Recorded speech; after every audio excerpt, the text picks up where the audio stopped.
Hello ನಮಸ್ತೆ students, welcome back to anti clock coaching academy. ನಾನು Nikhilesh, anti clock coaching ಅಕಾಡೆಮಿಯಿಂದ.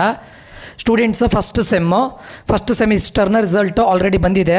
ಇದು 2025 scheme. ಇದು ಯಾರ್ಯಾರು ರಿಸಲ್ಟನ್ನು ಇನ್ನೂ ಚೆಕ್ ಮಾಡಿಲ್ಲ ಆದಷ್ಟು ಬೇಗ ಚೆಕ್ ಮಾಡಿ, ಇಲ್ಲಿ ಲಿಂಕ್ ಇದೆ. ಇದಕ್ಕೆ ಹೋದರೆ ಫಸ್ಟ್ ಸೆಮ್ ರಿಸಲ್ಟ್ನ ಇದು ಬರುತ್ತೆ. ಓಕೆ, ಸೊ ಯಾರ್ಯಾರು ಇನ್ನೂ ಚೆಕ್ ಮಾಡಿಲ್ಲ ಆದಷ್ಟು ಬೇಗ ಚೆಕ್ ಮಾಡಿ, ನಿಮ್ಮದು US ಹಾಕಿ ರಿಸಲ್ಟ್ ಬರುತ್ತೆ. ಓಕೆ, ಸೊ ಯಾರ್ಯಾರಿಗೆ ಎಕ್ಸ್ಪೆಕ್ಟೆಡ್ ಮಾರ್ಕ್ಸ್ ಬಂದಿದೆ, ಸ್ಕೋರ್ ಬಂದಿದೆ, ಕಂಗ್ರ್ಯಾಚುಲೇಷನ್ಸು.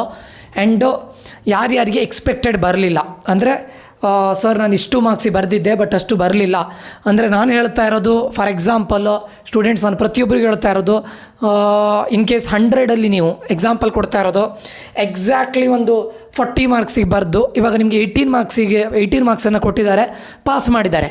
ಇಲ್ಲ ಸರ್ ನಾನೊಂದು 45 ಮಾರ್ಕ್ಸಿಗೆ ಬರೆದಿದ್ದೇನೆ, ನನಗೆ ಇನ್ನೂ ಬರುತ್ತೆ 23-24 ಬರುತ್ತೆ ಅಂತ ಮತ್ತೆ ರಿವ್ಯಾಲ್ಯೂಷನ್ಗೆ ಹಾಕ್ಲಿಕ್ಕೆ ಹೋಗಬೇಡಿ. ನಾನು ಹೇಳ್ತಾ ಇದ್ದೇನೆ, ಯಾರ್ಯಾರಿಗೆ 18 ಬಂದಿದೆ ಔಟ್ ಆಫ್ 50 ದಯವಿಟ್ಟು ರಿವ್ಯಾಲ್ಯೂಷನ್ ಹಾಕ್ಲಿಕ್ಕೆ ಹೋಗಬೇಡಿ. ಯಾಕಂದರೆ 18 ಅಂತ ಹೇಳಿದರೆ ಅದು ನಿಮಗೆ ಬಾರ್ಡ್ರಲ್ಲಿ ಅವರೇ ಕೊಟ್ಟಿರ್ತಾರೆ ಮಾರ್ಕ್ಸನ್ನು. ಓಕೆ, ಸೊ ಅದು ಬಿಟ್ಟು ಯಾರ್ಯಾರು ಮಾರ್ಕ್ಸನ್ನು ಬರೆದು ಫಾರ್ ಎಕ್ಸಾಂಪಲ್ ಔಟ್ ಆಫ್ 100 ಒಂದು 45 ಪ್ಲಸ್ 50 ಪ್ಲಸ್ ಬರೆದು ಕೂಡ ನಿಮಗೆ ತುಂಬ ಕಡಿಮೆ ಮಾರ್ಕ್ಸ್ ಬಂದಿದ್ದಿದ್ರೆ, 12 ಮಾರ್ಕ್ಸು 11 ಮಾರ್ಕ್ಸು ಅಂದರೆ F ಅಂತ ಬಂದಿದ್ದಿದ್ರೆ, ನಾಟ್ ಕ್ಲಿಯರ್ ಅಂತ ಬಂದಿದ್ದಿದ್ರೆ, ದಯವಿಟ್ಟು ನೀವೆಲ್ಲರೂ ಕೂಡ ರಿವ್ಯಾಲ್ಯೂಷನಿಗೆ ಹಾಕ್ಬೋದು. ಓಕೆ, ಸೊ ರಿವ್ಯಾಲ್ಯೂಷನ್ ಆಲ್ಮೋಸ್ಟ್ ಏನಾಗಿತ್ತು ಲಾಸ್ಟ್ ಇಯರು ಕೂಡ ಹಾಗೆ, ಹೆಚ್ಚಿನ ಸ್ಟೂಡೆಂಟ್ಸ್ಗಳಿಗೆ ಫಸ್ಟ್ ರೆಗ್ಯುಲರಲ್ಲಿ ಇದಾಗಿರಲಿಲ್ಲ, ಏನು ಕ್ಲಿಯರ್ ಆಗದೇ ಇದ್ದವರು ತುಂಬ ಸ್ಟೂಡೆಂಟ್ಸ್ಗಳು ರಿವ್ಯಾಲ್ಯೂಷನಲ್ಲಿ ಪಾಸ್ ಆಗಿದ್ದಾರೆ. ಸರಿನಾ? ನೋ ನೀಡ್ ಟು ವರಿ, ನಿಮಗೆ 10 ಬಂದಿರ್ಬೋದು, 11 ಬಂದಿರ್ಬೋದು, 12 ಬಂದಿರ್ಬೋದು. ಬಟ್ ನಿಮ್ಗೆ ಹೇಳೋದು, ನೀವು ಬರೆದಿದ್ದೇ 30 ಮಾರ್ಕ್ಸು ಔಟ್ ಆಫ್ 100 30 ಮಾರ್ಕ್ಸ್ ಬರ್ಕೊಂಡು ನನಗೆ 18 ಬರುತ್ತೆ ಅಂತ ಕೂತ್ಕೊಳ್ಬೇಡಿ. ನೀವು ಫಾರ್ ಎಕ್ಸಾಂಪಲ್ ಒಂದು 40 ಪ್ಲಸ್ ಮಾರ್ಕ್ಸಿಗೆ ಬರ್ತಿದ್ದೀರಾ ಅಥವಾ 50 ಪ್ಲಸ್ ಮಾರ್ಕ್ಸಿಗೆ ಬರ್ತಿದ್ದೀರಾ, ಅದರಲ್ಲಿ ಶೋರ್ ಇದೆ ನನಗೆ 35 ಪಕ್ಕಾ ಬರುತ್ತೆ, ನಾನು ಪಾಸ್ ಆಗೇ ಆಗ್ತೇನೆ ಅಂತ ನಿಮಗೆ ಕಾನ್ಫಿಡೆನ್ಸ್ ಇದ್ದು ನೀವು ಇನ್ ಕೇಸ್ ನಿಮ್ಮನ್ನು ಫೇಲ್ ಮಾಡಿದರೆ, ಅದು ಎಷ್ಟೇ ಬಂದಿರಲಿ, ಸಿಂಗಲ್ ಡಿಜಿಟ್ ಬಂದಿದ್ದರೂ ನೋ ಪ್ರಾಬ್ಲಮ್, ದಯವಿಟ್ಟು ರಿವ್ಯಾಲ್ಯೂಷನಿಗೆ ಹಾಕಿ. ಓಕೆ, ಸೊ ಇನ್ ಕೇಸ್ ನಿಮಗೆ ಕಾನ್ಫಿಡೆನ್ಸ್ ಇದ್ದರೆ, ಲಾಸ್ಟ್ ಟೈಮ್ ತುಂಬ ಸ್ಟೂಡೆಂಟ್ಸ್ಗಳು ಆಫ್ಟರ್ ರಿವ್ಯಾಲ್ಯೂಷನ್ ಪಾಸ್ ಆಗಿದ್ದಾರೆ. So no need to worry. Okay, so revaluation ಇನ್ನೂ ಇದು ಬಿಡಲಿಲ್ಲ, ರಿವ್ಯಾಲ್ಯೂಷನ್ ಬಿಡ್ತಾರೆ, ಅದರ ನೋಟಿಫಿಕೇಷನ್ ಈಗ ರಿಸಲ್ಟ್ ಬಂದಿದೆ ಅಷ್ಟೇ ಅಲ್ವಾ.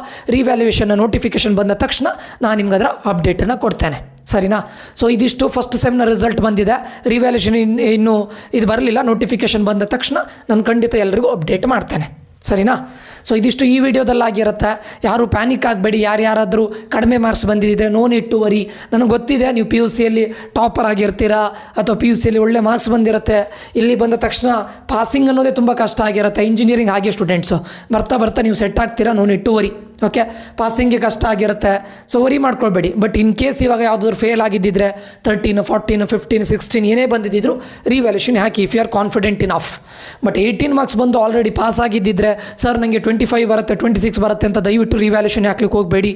18 ಅಂತ ಹೇಳಿದರೆ ಅವ್ರು ಪಾಸ್ ಮಾಡಿ ಇರ್ತಾರೆ.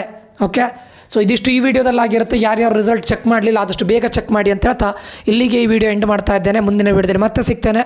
ನಾನು ನಿಖಿಲೇಶ್ ಸೈನ್ ಆಫ್ ಆಗ್ತಾ ಇದ್ದೇನೆ. Until that, love you all, bye, take care students.